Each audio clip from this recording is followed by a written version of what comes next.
Assalamualaikum warahmatullahi wabarakatuh. Perkenalkan, nama saya Diva Resti Evelia, NPM A1L018067. Nah, saya berasal dari program studi Bimbingan dan Konseling Fakultas Keguruan dan Ilmu Pendidikan Universitas Bengkulu.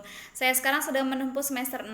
Oke teman-teman, kali ini saya akan bahas mengenai kesehatan mental yang lebih mencakup kepada gangguan kecemasan. Nah, mungkin teman-teman sendiri sudah pernah mendengar mengenai gangguan kecemasan. Kita langsung saja bahas ya, apa sih itu gangguan kecemasan? Nah, gangguan kecemasan adalah suatu penyakit jiwa yang memiliki ciri dan khas tertentu. Nah, berbeda dengan kecemasan-kecemasan yang biasa kita temui, gangguan kecemasan ini lebih kompleks, lebih ibaratnya lebih gawat darurat gitu ya.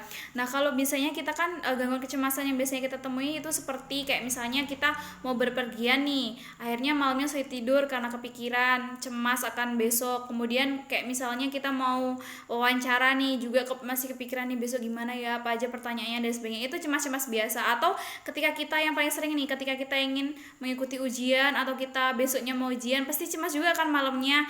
Tapi untuk gangguan kecemasan biasa itu biasanya dia kalau memang udah melakukan hal itu atau sudah menjalani hal itu, dia akan itu normal kembali, atau ketika pemicunya sudah hilang, maka orang tersebut itu menjadi seperti normal kembali atau tidak mengalami kecemasan terus menerus. Nah, itu yang disebut dengan gangguan kecemasan biasa yang biasanya kita temui.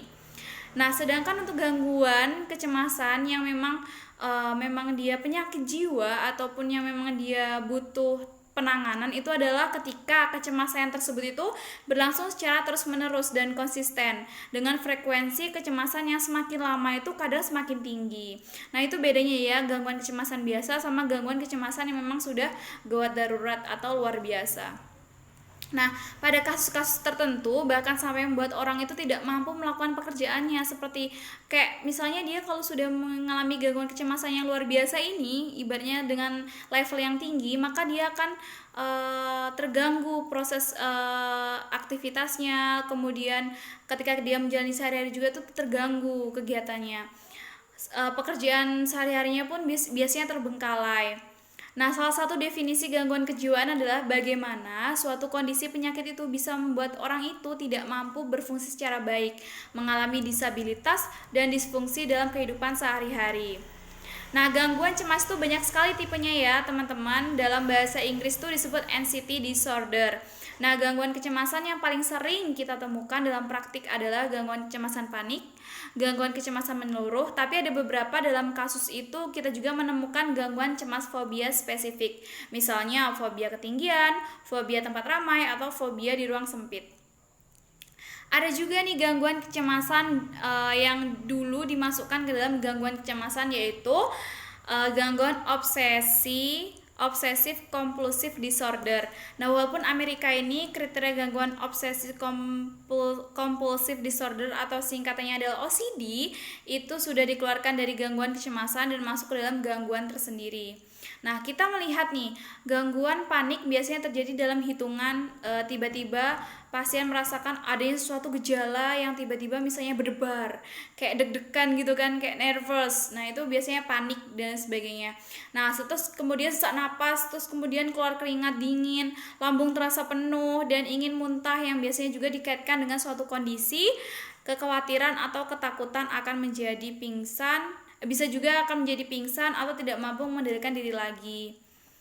Kemudian beberapa pasien tertentu juga sering mengalami ketakutan akan mati. Berbeda dengan gangguan kecemasan menyeluruh, biasanya pasien gangguan panik mengalami gangguannya secara tiba-tiba tanpa pemicu. Sedangkan pada gangguan cemas menyeluruh, biasanya pasien mengeluh dirinya khawatir secara berlebihan.